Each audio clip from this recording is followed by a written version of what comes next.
All right, welcome back to another 2021 MLB draft interview. In the hot seat today is Matt Mikulski from Fordham University. Matt, how you doing, man? Welcome to the show. I'm doing well. Thank you for having me. Matt, we're pretty stoked to have you on the show. I think it's fair to say you are one of the biggest risers this year. You've completely reshaped kind of who you are as a pitcher, who you are on the mound.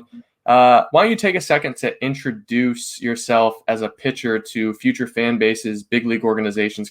Who's Matt Mikulski on the mound?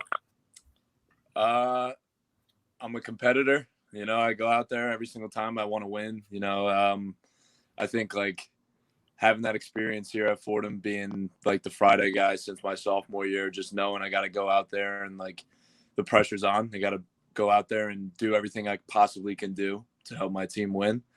I think this year I've proven that I'm a 4-pitch mix guy. I could throw all 4 pitches. And, I think the one thing that's been helping me a lot this season is just going out there and doing everything that I possibly can do to help my team win, Yeah, absolutely. And the numbers have been tremendous. One of my worst weekends actually down here. I live in the New England area. Caught you on the Cape. We'll talk about that in a minute. But you were supposed to start at URI, and then that series gets banged, and you guys get moved to another series. But I was going to ask a little bit about that because it's probably been a different season than what you've had previously. Certainly 2020, short and totally different deal. But with some of that stuff, in the mix, has it been more difficult to sort of train, focus on an opponent, whatever it might be, or is it just sort of business as usual? You get the ball, you go out there and you compete. Yeah, I mean, I think the one thing that I always try and stick to is just always stay ready. Even out in August when I was just coming back to school and getting ready and stuff, I got this opportunity to pitch up in Hartford, Connecticut. Mm-hmm. And to pitch in that Red Sox-Yankees rivalry classic game. And Mm-hmm. I stayed ready all summer and I felt confident to go out there and be able to go and perform. And I had a good time up there. And I think it's happened a couple times this season, the Delaware series. We were supposed to have somebody else on our schedule. I forgot who, but we ended up rescheduling with Delaware and then going down there for a day trip and having a doubleheader down there. And that happened again later in the season with Towson. So I think what I try and do is just try and always stay ready. And you never know what's going to get thrown at you, especially during the COVID year. So, I mean, it's been challenging, but at the same time, we just deal with it, kind of just go with the flow, You did some heavy lifting this past off season. I think the first thing that pops out in film is how much shorter your arm action got. And kind of what comes along with that is your velo has spiked immensely. Why don't you talk to us a little bit about what you did to change who you are from April until, this February? What did you do in those 10 months to really kind of redesign yourself as an arm? So, I mean, I think after the draft last year, I think one thing that I looked at was internally, what that I needed to do to separate myself from other lefties that were taken in the draft and stuff like that. And I felt one thing that I needed to do was be a little bit more consistent with the velo. Cause even my junior year, I felt I would get up there for an inning or two and then just kind of go down and then cruise at 92, 91, 92. So, I mean, I think, the shorter arm action, it just helped me to be a little bit more athletic with my body and helped me work my lower half a little bit better and stay in sync a little bit better. And I think the change was pretty easy for me just because the shorter arm slot, it helps me get to almost a quarterback position. And I played quarterback for most of my life, so I mean, it was a decent, it was definitely a hard adjustment, but it was easy for me. I got through the adjustment pretty well. And I mean, I think it's just helped me be as athletic as I possibly can on the mound, and try and show off my athleticism and use it to my advantage, I was going to say, I want to follow up on that a little bit. Sort of what prompted the change? Was there someone in particular that you worked with? And then how long did it take to sort of actually work? Was it instantaneous, or was it the first few throws were tough or whatever, first few sessions were tough, and then you sort of locked in? How long did that take? Yeah, I mean, I actually like probably like the week after the draft, like I just sat down with a couple of good friends of mine. One, Jonathan DeMarty, he's a Lakeland alum, and he went to Richmond for like 6 years, and then now he's with the Cubs organization. He plays for Team Israel. So I sat down with him, and then my other really good friend Anthony Fava, who's the assistant coach at Iona, and we kind of just like we had been working out already like towards the start of the draft just because we're all from the same hometown, and we kind of just sat down and like I looked at myself and like we all looked and said like what could I do to separate myself from everybody else, and one of the ways was, hey, like why don't you look at this Giolito video, why don't you look at this Robbie Ray video, and like they're throwing harder more consistently, and I felt like the one thing that was separating me from a lot of people was that, so I want to continue to dive into the draft topic a little bit. Obviously, last year being 5 rounds hurt everybody, but for you specifically, being draft eligible, coming off of a good shortened year, how tough was it not hearing your name selected? Did it remotivate you? Kind of where were you on July 10th, 2020? It was definitely tough, but I mean, after it happened, I already had it set in my mind that I was going to come back to school and I was just going to, finish out my 4 years here at Fordham. And actually I was with a bunch of my buddies after the draft. We were down in one of my buddies' houses down in Delaware. And like, that's when I got all the like free agent calls, and I already had made my mind up really. Like after the night of the draft, I made my mind up that I was coming back to school and I was going to do exactly what I'm doing now, try and just go out there and dominate, and try and be dominant every single start.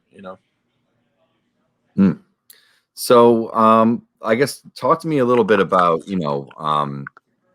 sort of your pitch mix, your sequencing, how you approach right-handed hitters, left-handed hitters. What's sort of your secret to success, because obviously the numbers have been great this year. Well, I mean, yeah, like the one thing you said with the arm action, like, yeah, it helped me throw a lot harder, obviously. But at the same time, I think it just made all my 3 pitches that much more sharper, and some of them a little bit more harder, and with righties and lefties, I like to just attack them the same way, work off the fastball, and with righties, like there's certain pitches that I could probably throw a little bit more comfortably to righties than to lefties. But obviously with lefties, I could put a lot of them like in a blender with my other stuff rather than just attacking them with straight fastballs. But I think a big key for me this season has been the glove side fastball to righties and getting in on guys and being confident that my stuff's going to come back and play, So, yeah, I think that's one adjustment we definitely made it from like a game plan standpoint. And then also I think like a pitch that's really been helping me out a lot this year was the changeup, and especially in a couple of my earlier starts, they'd help me get out of some big innings with a ground ball, or even just getting a lot of swing and misses on certain starts as well. What do you have left? I mean, you obviously took a huge leap this past year, but what's next on the priority list as far as your development goes?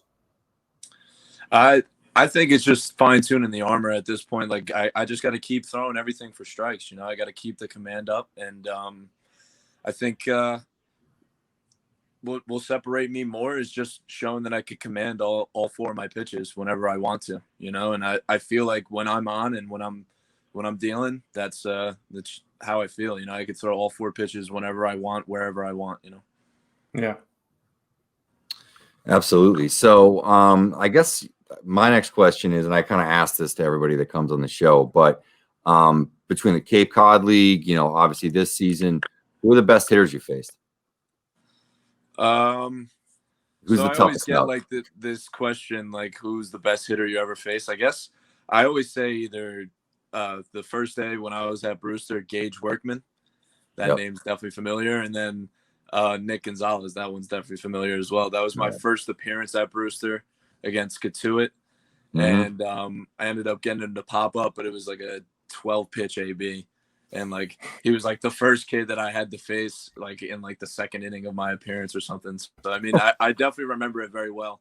But no, I mean, I think like I always get the question like, who's the best player like you ever played with and stuff like that. And there's definitely some guys up there that you could mention for sure that were on that team.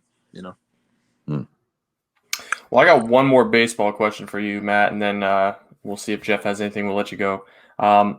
Tech. How much do you incorporate tech? How much does Fordham incorporate tech? Do you get on Rapsodo? Do you get on Edgertronic? Do you work with pitch design, or are you mostly a feel guy? So so this off season and even during the fall, we worked on the Rapsodo all fall, and I was using a lot of clean fuegos. I still use clean fuegos like every day when I throw.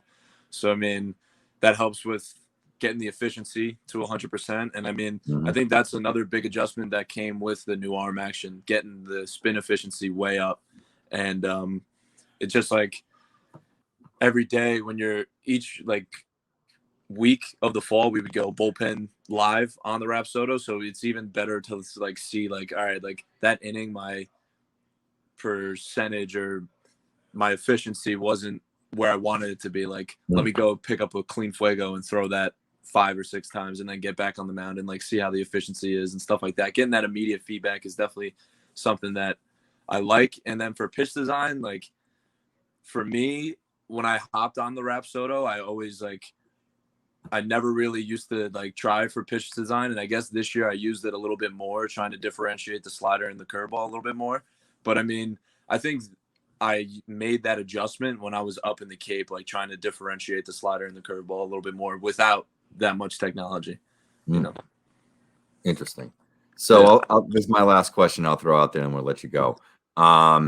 So because of sort of that knowledge of tech and that, you know, how comfortable you are there certain teams, you have to name them, of course, but do you sort of look at it like I want to work with certain teams as others that I don't necessarily want to work with, or do you feel like it's something you're going to be doing on your own anyway?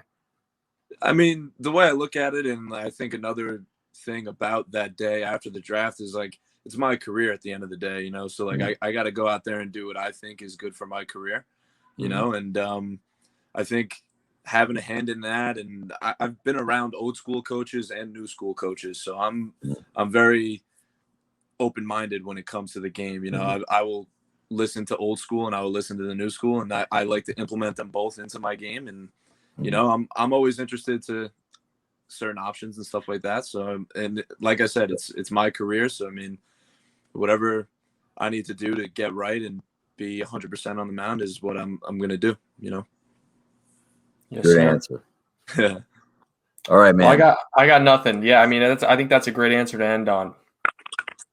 Absolutely. Well, thanks for joining us, Matt. Best of luck in the rest of the season and throughout the draft process. I think you're going to hear your name called a lot earlier this year, and you're going to be rewarded for your hard work and your decision, man. Good to hear your story. Thank you very much. But thanks for tuning in, everybody. Absolutely. All right, Matt.